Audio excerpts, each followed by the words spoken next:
Introduction to Peace Building and Conflict Resolution. Lesson 10. Challenges to Peace Building and Conflict Resolution. So we are in lesson 10. We are looking at the challenges to peace building and conflict resolution. And this lesson is coming from the book entitled The Practice and Theory of Peace Building and Conflict Resolution, which is a manual for peace builders, and it is used for government officials. It is a must for students that are studying law, which are studying peace building and conflict resolution. It's a must. So you can contact on +260 976 1812 53 +260 976 1812 53. Lesson 10, which is looking on challenges to peace building and conflict resolution. We are going to look at common challenges and obstacles to peace building. Also, we are going to look at strategies for overcoming these challenges. Peace building and conflict resolution efforts often face numerous challenges. Addressing these challenges requires a comprehensive and nuanced approach to peace building and conflict resolution. By understanding these challenges and strategies, peace builders can better navigate complex conflict environment and promote sustainable peace. So the challenges that we have in restoration of peace and also in building peace. Number one, it is internal challenges. So the internal challenges that comes from lack of trust and distrust among parties can hinder progress. So if parties they don't trust themselves, it can hinder the progress, or it may accelerate the conflict, and it becomes difficult to bring a reconciliation and also to resolve conflicts or to build peace in that particular place or among individuals. Competing interests. Different stakeholders may have conflict goals. So when each stakeholder, each party wants to promote their own desires and they are not ready to give up, so that also becomes the challenge in peace building. Then power imbalances. Unequal power dynamics can affect negotiation outcomes. So whereby the people involved in conflict, there is imbalance in powers. Like you may see like what is happening in many places where there is no peace. In particular, when you look at the massacre which is between the M23 and the government of Kinshasa, which is the government of Congo, you may find that because the government feels they are in power and they are not ready to negotiate with the labels, so that creates challenges in negotiating peace. Then external forces, that is external interference, outside actors may influence conflict dynamics. So most conflicts, they may be fueled by outsiders and they may be sponsored conflicts, especially if they are interests. Like mostly what happens in Africa, most of the African challenges of conflicts, you may find that they are sponsored because of some selfish people that have got interest maybe in that particular nation. Resource constraints. Limited resources can hinder peace building efforts. When you talk about resources, we are talking about also human resource and the people that are knowledgeable, and also the campaigners of peace builders. We may want to do campaign on peace building and informing people and also bringing reconciliation, but without the resources, uh, it may hinder also and prolong the conflict, which may be a challenge. Then there is cultural and linguistic barriers. Sometimes the differences in culture and language can create obstacle, whereby the peace builders, you cannot understand the language and you cannot communicate. Although this one has been tackled with, because we have got many translators which may help in this issue. But when it comes also to cultural differences, where there are differences in culture, it may also hinder the peace building. The structural challenges. The structural challenges, we are talking about institutional weaknesses. Weak institution can undermine peace building efforts, like if we have got military, weak maybe justice institution, that also can cause and can compromise in peace building. Then also social and economical inequalities. As sometimes when people still feel that there is so much inequality in social and economical inequalities, the peace may be very difficult to bring because people, they feel sidelined. So underlying inequalities can fuel conflict. So this has to be worked on.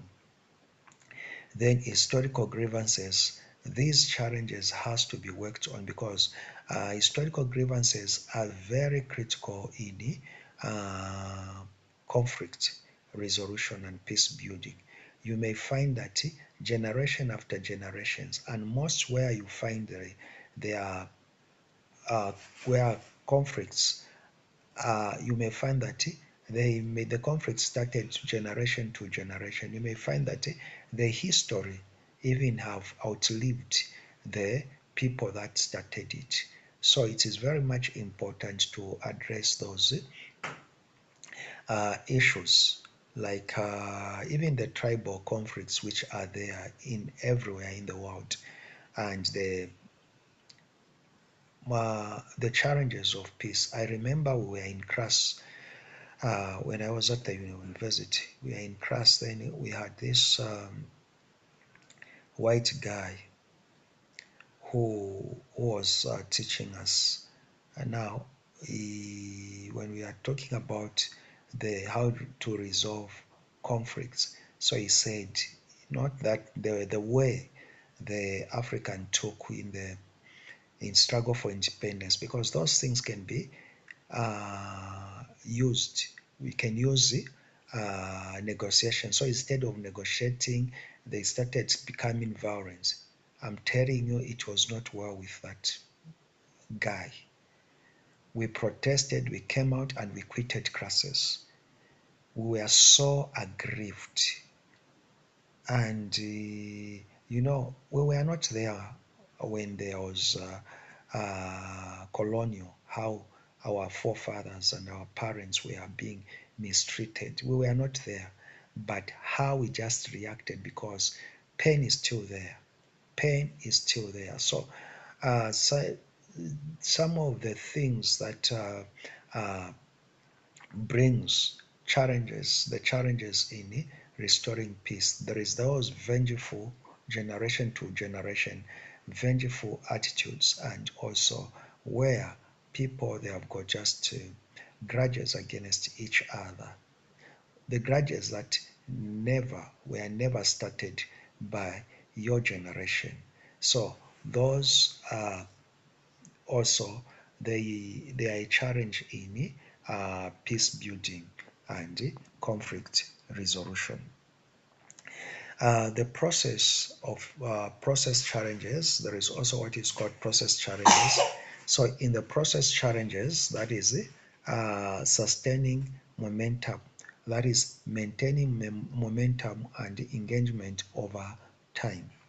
So there is there are these tribal conflict whereby you are born, you are just told that tribe is bad and those people are, are not good, they are jealousy, no, they are selfish and all that.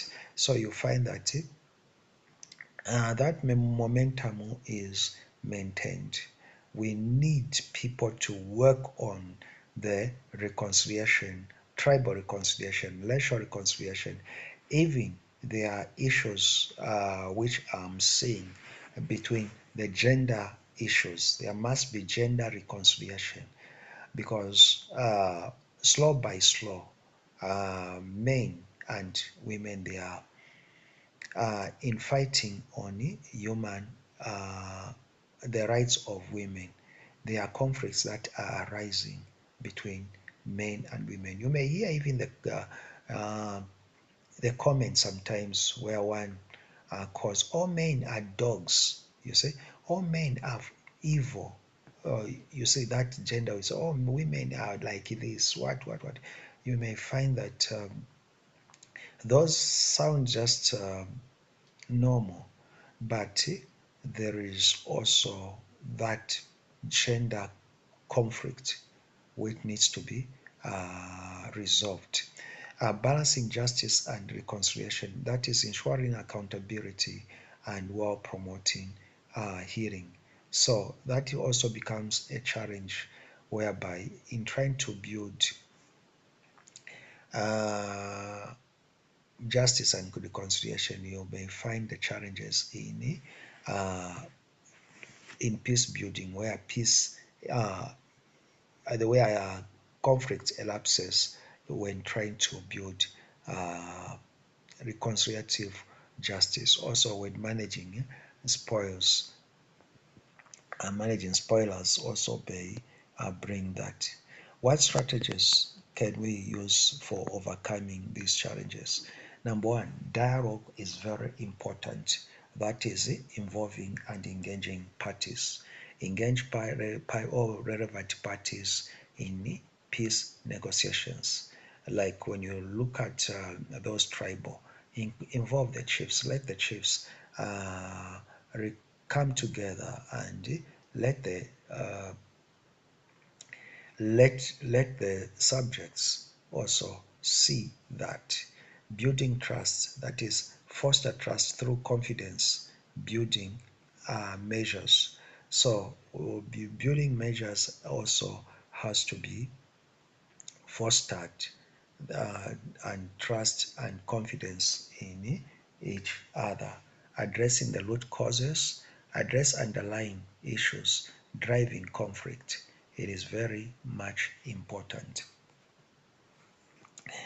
Then also seeking international support, that is leveraging international support and resources. Then also flexibility and adaptability. So the parties must be flexible and adapt, that is, be prepared to adapt peace building strategies as needed.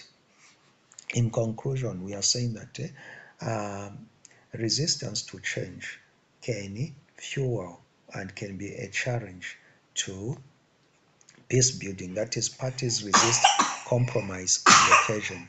Then also trust issues are a challenge when it comes to building trust between parties. So they are a challenge in conflict building. So we also have the power imbalances, which can be the hindrance or a challenge in restoring peace. External interference, also we have talked about as also the challenge whereby you need to identify which are external forces that are creating this challenge. Then spoilers, individuals or groups may who are actively or undermine the efforts that are being put in when it comes to resolving conflict.